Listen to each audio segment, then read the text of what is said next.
Ntuli, Girl in the Mirror, featuring Sky Wonder. I love the song. What a song, man. What a song. Can't wait for him to drop this at the party, hey? Oh, it's going to be nice on the 3rd of September. Yeah. Wanderers Stadium. Hey, listen, those early bird ones are sold out, but just buy. I know my mum's best friend, Wendy, she bought for her family. Yeah, she definitely bought. So she's like, so the Ranakas are going to be there. Well, a select few of the Ranakas are going to be there. So Wendy was like, Angsali. It's okay now again. I get my ticket and she bought. Celeste looks so lost. We're celebrating 25 years of being on air as Kai FM. Yeah. 3rd of September. Yeah. Wanderers Stadium. Come through. Oh, get your ticket pro. Well, I'll hook you up with a ticket, but the rest of your friends and your family, they can buy a ticket pro. Yeah, I will advertise it. There are chances that I might not be in the country, but I would have loved So to. we were talking off air. I mean, listen, she is hailed the queen of Zulu comedy, but I don't think you're limited to Zulu comedy. No. I mean, off air, she's talking about how she's been traveling to Europe. And what a chance taker you are. She had like literally a jam-packed, probably sold out show. Sure. Literally off the cuff, right? And she just decided, I'm going to Europe and I'm going to do this show. Sold out. And thanks to Tenjo, because the Netflix thing was coming out. Yes. So I was like, bruh, I'm coming to do club gigs. This was Feb. And Tenjo was like, listen, people have been waiting for you. Because as far as comedy is concerned, I've been staying in the country for way too long. Most comedians have traveled better, far more than me. So Tenjo was like, no, most people like you. They've been waiting for you. How about we try a show? And then this guy, Akin, who does nice shows for other Nigerian, Ghanaians, because most Africans find their people in diaspora to perform for them. Yes, and my pianos and my cards. See, I was my piano when guys you go are to doing the it. UK. Yeah. It's a So diaspora. I was like, okay, let's try it. So let's try it. And trying was successful. It was successful. And it so happened that there's a guy who is a Zimbabwean but based in London, who's a comedian. Hey, can I jump in? I didn't even MC. I was like, okay, come through. And then there's another Ghanaian lady, Jacinta, who knows Tenji, who was going to London. It's like, I'm coming as well. Can I come through? Come through. Now, the show ended up having 4 brilliant African comedians. Wow. Man. When I came out on stage, the most amazing, beautiful thing that I saw was just diasporic, because people are still wearing masks. So I had people were wearing masks of different flags. Oh, wow. So it was different flags representing different countries in the Do you have crowd. pictures of that?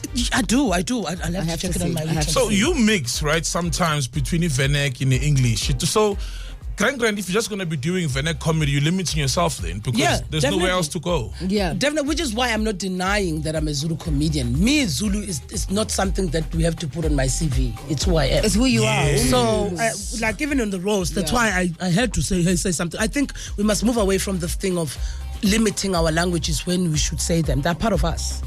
But speaking English, I can. I'm communicating in English here. So it's easy to do comedy in English. And of course, comedy is exportable, is sellable.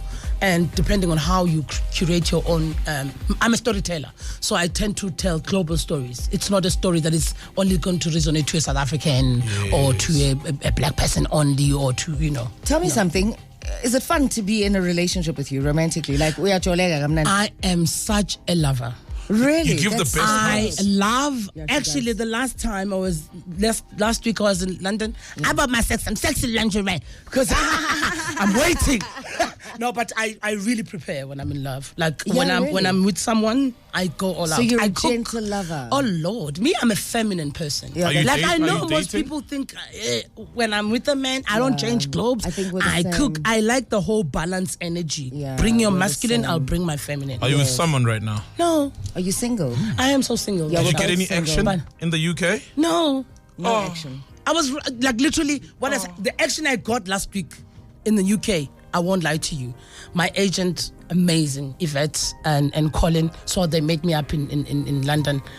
Literally all the Sohos. We were at Nobu and we saw... What action are we talking about here? Like the action of just the luxury, opulence and understanding who you are. What I was doing in London for the first time, I was not there to perform comedy. I just performed at a club gig, but the corporate gig was for me to talk. It was the first time being paid to just be myself. To just be yourself. That was amazing. Yeah. So this is your birth month. Yeah. How were your birthday parties growing up? None. There was 8 of us. It was a birthday every day. My mom was like, no, I can't handle it. So my mom still even forgets, like, because there's way too many of us. So we didn't have much of birthdays, but my home, my family, because there's always music and there's many of us, and we've always had people. We're like your family. You know how your family is always chaotic. There's always someone. There's a new girlfriend. There's a new boyfriend. There's a new baby. There's a new born. pet. That's us. Yeah. So it has always been chaotic and also exciting, and I have a loud family. So I think even missing the birthdays, we didn't really miss them because every December. Have you always been the funniest one? Because I see most comedians always say my older brother is funnier. No. Is there anyone else funnier than you in the family? No, I'm the funniest. I'm the funny person. I'm the funniest. How about you by a fan? In actual fact, oh wow. You're the funnier one though. Let me tell you something. I watched your roast, right? Yeah. And I know Pop-Pops came up and said you died. You didn't die, dog. I didn't. No. Can I the tell only you thing something? is, the chiller set you up for failure. You were never going to be. There were 3 comedians. Yeah. What they were expecting. There was John, there was me, there was Pops. But according to you as Sol, you killed that thing. And people judge me as if I'm a comedian. No, that's it was the my thing. first time on stage having to make people laugh. You got an unfair judgment. They judge you as if you're a comedian. The expectations were so high. But they always do that. Yeah. The judgments are never really fair. The judgments are really. It's like even with you. We know you are bubbly, blah blah blah, but we are never going to expect you to just be funny. Me and John, we went on each other, and the next day, the first message I got was from John. You are my hero. I think John took it personal, some of the stuff that I said, because he went in on me. You see, that's another thing. That was hilarious. Listen, that's roast. Yes. I don't think it's because of. Yeah. He already wrote those things. Oh, but my thing is, it's just an ugly concept. Are you still scarred? No. It's just an ugly concept. It's like, it's a terrible No one concept. needs a hug. I do, baby. Bring Give it her in. a hug, please. It's just such a foul, There they go, they're vile hugging right concept. now. Thank you. I will hug you. You'll see it. You'll see it. Okay, we'll hug you too, Sol. Yo, Sol, somebody action. Sol, Hey, I man. All you need is love. On 959 Breakfast. Hashtag 959 Breakfast. Kaya traffic. Kaya traffic. On the street. On the air. Yes, Celeste. Nami ngifuna ama-huggies ngoba ngizokubonisa ama. Yeah. Ngisho ngathi Up in ngisingile. traffic. Take into traffic. Ugale futhi. Hey, Celeste, causing accidents. There's one on the N1 South. And man, umuntu asebenza. How? Ngiyasebenza ke manje. We are certainly out of breath. If you are on Celeste Insta Live, you're getting the full experience of your Daniel Yes, Mojapelo. I got a not in energy, man. We haven't got energy for days. So when's my comedy show? Am I something? That was the first one, bruh. I how always did it tell go? people my first comedy show was prayed and paid for. How did Because it it was in church. And I was like, they said no Jesus jokes, no sex jokes, no political jokes. I'm like, go? That's jokes. So right basically there, no that's jokes. comedy. Ufuna ngithini? No, but I ended up talking about myself, which was dope. Because I think Did it they said, laugh? I've never died. Yo, It's one thing that most comedians talk about. Probably I would die when I go global, I don't know. But to be quite honest, I started comedy in 2005. I've never died. You've never flopped on stage. I've had the bad show, but I've never flopped on stage. What's a bad show and what A is bad it show to will flop? be like, they laughed, but it could have been better. Or I didn't get a standing ovation, it was okay. But I've never just died, no.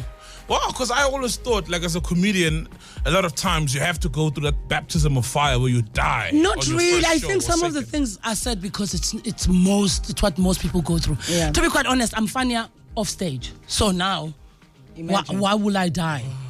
I You are wish. funny. You are very funny off stage. My prayer is that one day I match my funny naturally on stage. But what do you think is the gap? Like, where is the disconnect? The disconnect might be that I'm very comfortable with the people that I'm around with, and of course it's not a set. And probably how I approach my set, I always have a story. Like my show now is called Money and Men, and there's a story behind every title I've ever had. Yeah, because I'm a storyteller, comedian. So probably because I must line this thing with the story that I've started. Yeah. Then I'll have to choose. I don't say everything or anything. Yeah. Then probably that's where the disconnect.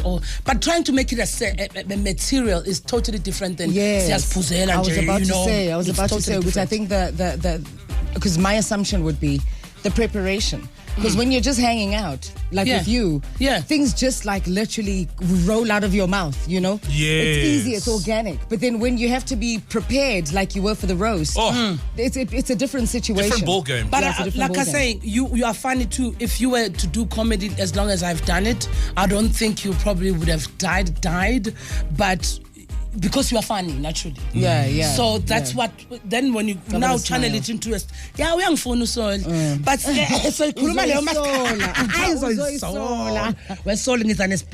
So you also have a show where you are helping women propose to men. Is it marriage proposals? Hello.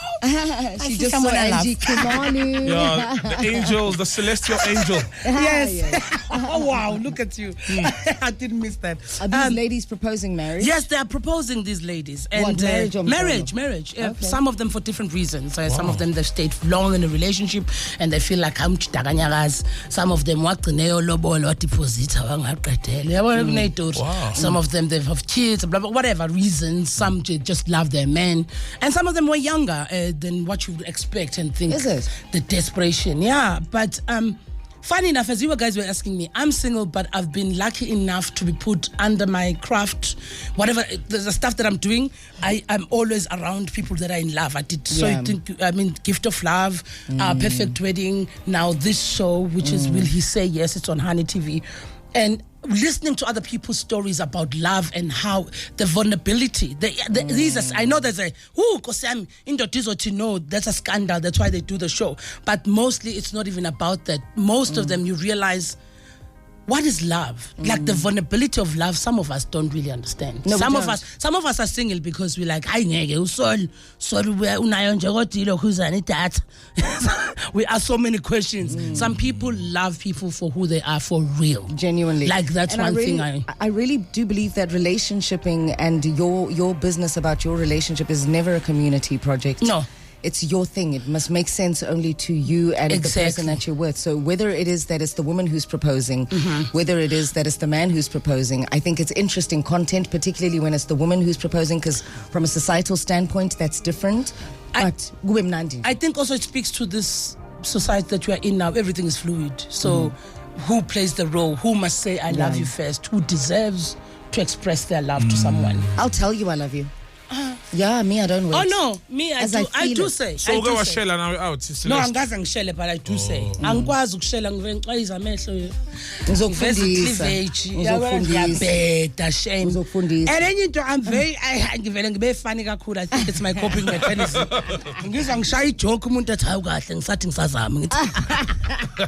All you need is love. On 959 Breakfast.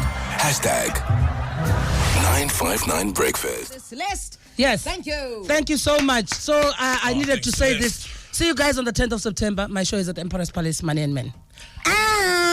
We'll see you on the 3rd of September at Kaya turning 25. Oh yeah, yes. First at Wanderers. And then we'll see you on the 10th as well. Because Sol is DJing. Wavuma before we got 95 point what. So ungabi ngoba usuyabisa. Come on. You know,